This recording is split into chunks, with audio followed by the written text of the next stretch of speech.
This is Curious Minnesota, a Star Tribune project that sends staff from the state's largest newsroom hunting for the answers to great questions we receive from you. We're here to answer everything you want to know about the state's people, places, and culture. I'm your host, Erica Pearson. This episode of Curious Minnesota is sponsored by Primrose Schools. Today we're going back 60 years to the time when a very famous Minnesotan became mayor of Minneapolis. He wasn't a national household name yet, but today Hubert Humphrey's name is everywhere in Minnesota. There's a terminal at the airport in Minneapolis named after him. There's a school at the University of Minnesota that's named for him. And we're talking about him today because we got a question from Jeff Goldenberg in Minneapolis. This call is now being recorded. So what I would love for you to do is just tell us your question as you asked it. Okay. I want to know more about Hubert Humphrey's experience when he was mayor of Minneapolis. Was there anything in particular that made you curious about this? What sparked your curiosity?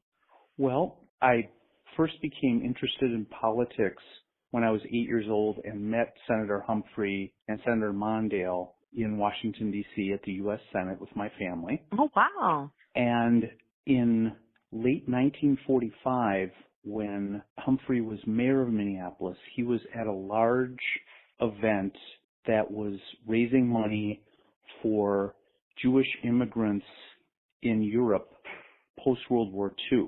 Mm-hmm. And my great-grandfather was the chairman of the event and the main speaker. And when he started giving his address, he had a heart attack and collapsed and died in front of 500 people. Oh, my goodness. And Mayor Humphrey came up to the dais and addressed the group. So I knew that Mayor Humphrey was very interested and involved in civil rights and fighting anti-Semitism, and I wanted to learn more about that. Oh, wow. Well, thank you so much, Jeff. Erica. Thank you, Erica. Yep. Take care. Bye. Bye-bye. All right, let's get to the heart of Jeff's question. What kind of a mayor was Hubert Humphrey? I asked reporter Eleanor Hildebrandt to look into Jeff's question. Thanks so much for working on this, Eleanor. Thank you. Thank you for having me. I'm very excited to be here. It's great to have you. First of all, I'm wondering if you could sort of set the scene for us by telling us what was happening in the 1940s in Minneapolis when Humphrey first became a politician. Obviously, the 1940s were about 80 years ago now, but World War II was happening and being fought across the ocean in Europe. And as soldiers came back over, a lot of them were African-American soldiers. They returned to the United States. They didn't have the majority of the rights they had when they were fighting abroad. So there was the beginning of this discussion of civil rights. Segregation, Jim Crow were both in full swing. And in Minneapolis, that was also the case. There was a lot of racism against specifically Black people, but there's also a high amount of anti-Semitism against Jewish folks. Was Minneapolis known for discrimination in housing and in hiring? Absolutely. It was more southern than people think about it because Minnesota is so far north. The Midwest seems super tolerant. But back in the 40s, there were rules against Japanese folks. There were rules against people of color. It was really limiting, and people were allowed to discriminate in hiring. Back then, it was very common, and Minnesota and Minneapolis specifically were known for those practices. So I'm curious to know where Humphrey comes in. What was his life like before he became a politician? Yeah, so he was born and raised in South Dakota in really small towns. His father was a local pharmacist in Wallace, where he was born, and then he grew up mainly in Huron. And at that time, Hubert Humphrey wasn't involved in politics. His family wasn't involved in politics. While his dad was more on the liberal side, he didn't serve in any capacity. He was just kind of interested in it. And growing up, Hubert Humphrey became very interested in politics. He ended up going to the University of Minnesota right out of high school to try and pursue political science, but was very quickly called back by his family to help with their local pharmacy due to the Great Depression. Got it. That makes sense. A lot of people were struggling then. So what happened next? He worked as a pharmacist alongside his dad for a couple of years, realized very quickly that was not the line of work for him, returned back to the University of Minnesota and finished his degree in political science. And from there, he went to Louisiana State University to also get a master's degree in political science. He returned back to the University of Minnesota. He just couldn't stay away, and started a PhD program there that he ended up never finishing. So that would have been probably around the time that World War II broke out. Did Humphrey serve in the military at all?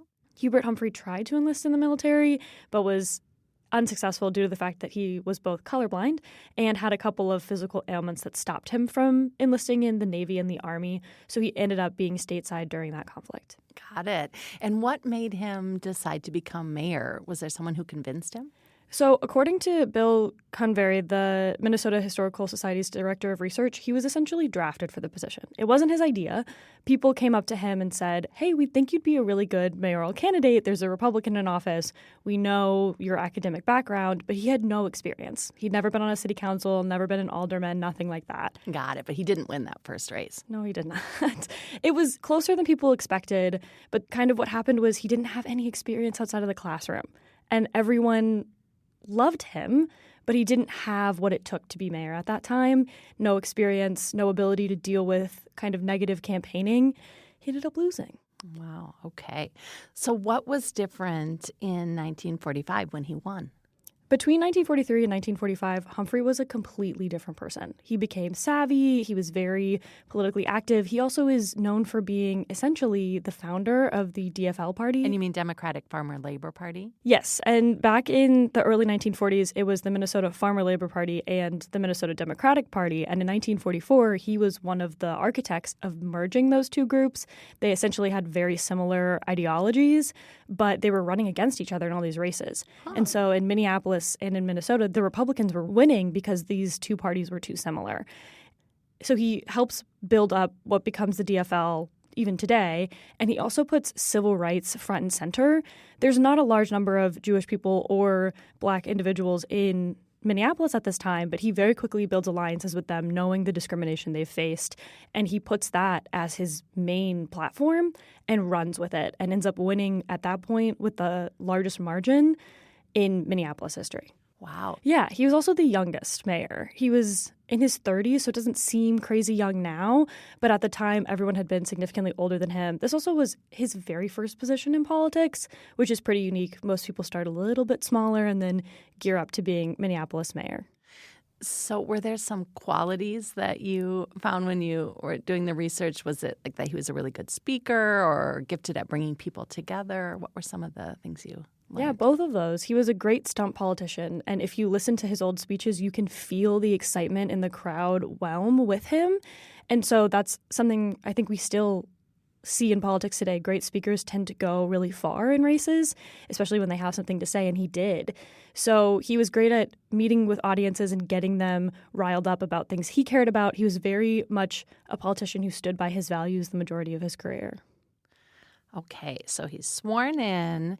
I know you mentioned that civil rights was his campaign platform. Is that something he started working on right away? Yeah, absolutely. The one thing that is a little bit different in the 1940s than now is that the mayor was not powerful at all. The Minneapolis City Council had a lot more power. So if you wanted to get something done, you had to go to the city council. Hubert Humphrey didn't love this idea, not a big fan of waiting on other people.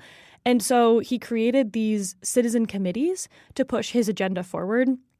Samuel Friedman, who's the author of Into the Bright Sunshine, a 2023 biography about Hubert Humphrey in this particular part of his life, said that Humphrey received private funding to work on these issues and specifically wanted to focus on civil rights and police reform. And so he attacked that very early by getting other people on his side and then pushing the city council to do what he wanted. That is so interesting. Let's hear a little bit from your interview with Sam Friedman. He really had a genius for creating these what he called citizens committees, which he got private funding for, to work on issues like civil rights and police reform and fair employment, and basically build public demands for reform on those issues, so that then that put pressure on these, recalcitrant members of the city council to support Humphrey's program. He really successfully and quite brilliantly circumvented them. That eventually did really work out in his favor. Okay. So what were some of the things that Hubert Humphrey got done in office? He was known for creating the nation's first fair employment piece of legislation and signing it that allowed people to not be discriminated against in the workforce. He worked really hard on housing policies and trying to get the clauses that restricted where people could live out of deeds and leases. And the thing he's not necessarily known for that he did really well in was police reform. He actually increased the number of police officers in the Minneapolis police force. And then he brought in a new police chief and required everyone to take essentially a sensitivity training because there was racism and anti-Semitism that was running rampant in the police force, and people were actively being discriminated and didn't trust the police. And so he very quickly changed the tone of what it was like to interact with police officers. There was less corruption and less discrimination by the time he left. Got it. But not everyone embraced those changes. He started receiving hate mail, and at one point someone even shot at him. Let's find out what happened there after the break.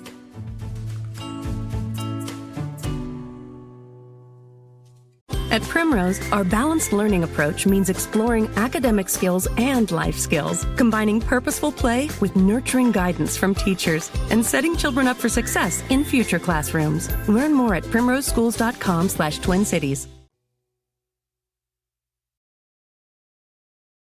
Season 2 of Minnesota Unraveled is here. Join me, Dr. Chantal Rodriguez, as we tug new threads and connect Minnesota's past to right now. New seasons, new stories. Follow Minnesota Unraveled wherever you get podcasts.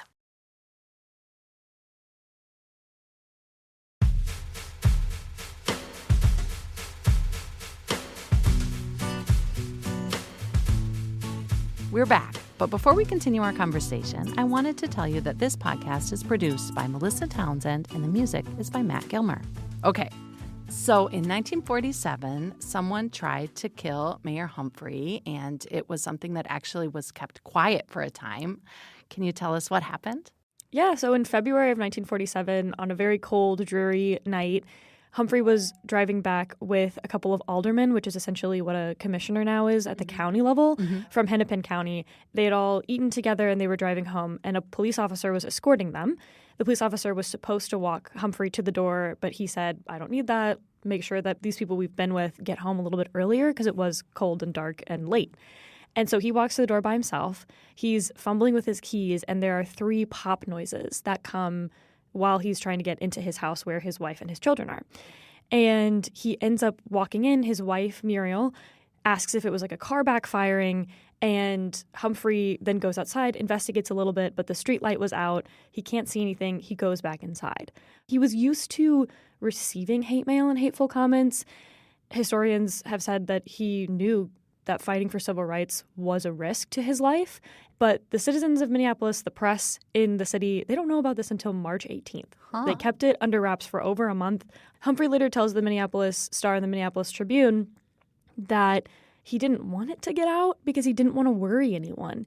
And his parents apparently and his children were pretty rattled by the fact that someone did try and kill him.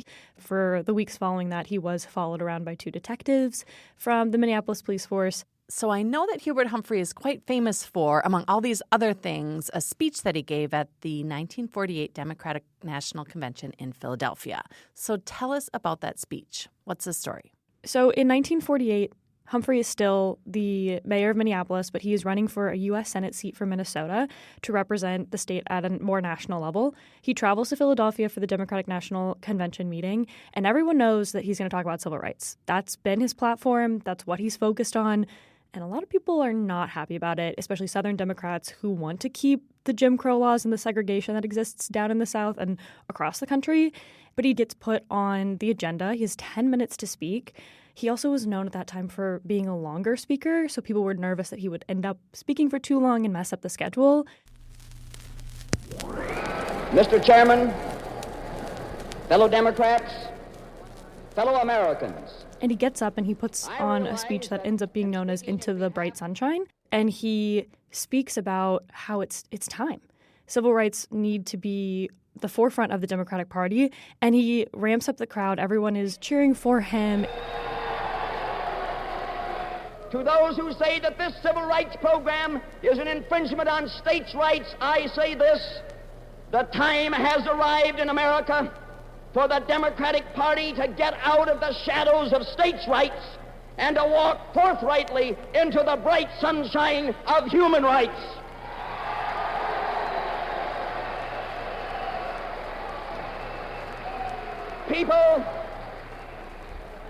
People, human beings. This is the issue of the 20th century. People of all kinds, all sorts of people. And these people are looking to America for leadership, and they're looking to America for precept and example. And he did probably annoy a couple people, and they weren't very happy with what he said, but from there and then on, he was in the national attention. Okay, so he has this moment. What happened next for him? Well, he returns home to Minneapolis after the Democratic National Convention. Supporters end up carrying him at the train station, like physically carrying him in the air. They have signs that say Humphrey fights for the people, and he jumps into the Senate race and wins it. So that's a really fast rise. When he got to Washington, D.C., was he able to get things done in the same way that he was in Minneapolis? From there, he's in the Senate for a couple dozen years, and in 1964, he ends up being really essential to the passage of the Civil Rights Act with Lyndon B. Johnson, and ends up being his running mate for the vice presidency when Lyndon B. Johnson runs for his own full presidential term. And Lyndon B. Johnson wins. Humphrey becomes the first vice president from Minnesota. Very nice. He ends up running for president after Lyndon B. Johnson in 1968, but Humphrey ends up losing in 1968 and returning to the U.S. Senate to represent Minnesota. And after losing the presidency, I can imagine that could really break your spirit. How was he in the Senate in those later years? So very late in his career in the Senate, he was actually voted by a bunch of congressional aides via an AP poll as one of the most active and most successful senators at the time that he was in office. And he gets a nickname in the Senate, right? He does. He becomes the Happy Warrior, which originated because he was so joyful in the Senate and he was so excited to work with people and to be politically engaged. And some people thought it was naivety, but he really pushed it as, I'm going to fight for these people and I'm going to have fun while doing it. So that's the happy part of the Happy Warrior. But I know when you talked to Sam Friedman, who wrote the book about Humphrey, he talked about the warrior part of the nickname. Let's listen. You could count on basically two hands the national political figures who were white and who were really emphasizing civil rights. It was a small group, and he did it at great personal peril. And that's the warrior part. That's the part with an incredible spine and incredible guts. That's so interesting. Was he serving in the Senate when he passed away? He was. He died in the 1970s from cancer, but he served up until the end. He's very well documented and known as someone who continued to work in politics. So interesting. Before we go, I'm curious about Humphrey's local legacy here in Minneapolis. I know he was only mayor for 3 years, but the changes were really great. What did the experts that you talked to say about his legacy on the city? Samuel Friedman and Bill Convery made it very clear that even if people aren't thinking about Humphrey in their day-to-day life, his work is really present. Minneapolis is much less of a segregated city when it comes to housing and where people can live because of Humphrey's efforts. But the way that we all live, the way that Minneapolis has become this solidly liberal city, according to Samuel Friedman, was all Hubert Humphrey. Before him, there was a lot of Republican leadership, and since then there's been very few Republican mayors, and so he was this person who really changed what Minneapolis was at its heart, and it became much more of a city of inclusivity and acceptance. That is so interesting to think of the city as being different today because of those 3 years that he spent as mayor. Thanks so much, Eleanor. This has been great. Yeah, thanks for having me. And thanks to Jeff, who was curious about Minneapolis Mayor Hubert Humphrey. If you're curious to learn more about this kind of history and the changes that have happened in Minneapolis, you should be sure to check out the Ghost of a Chance podcast from the Minnesota Star Tribune, wherever you get your podcasts. You can read all of our Curious Minnesota stories online at startribune.com. And if you have feedback for us or a question that you'd like us to answer, send a note to curious@startribune.com. Until next time, stay curious.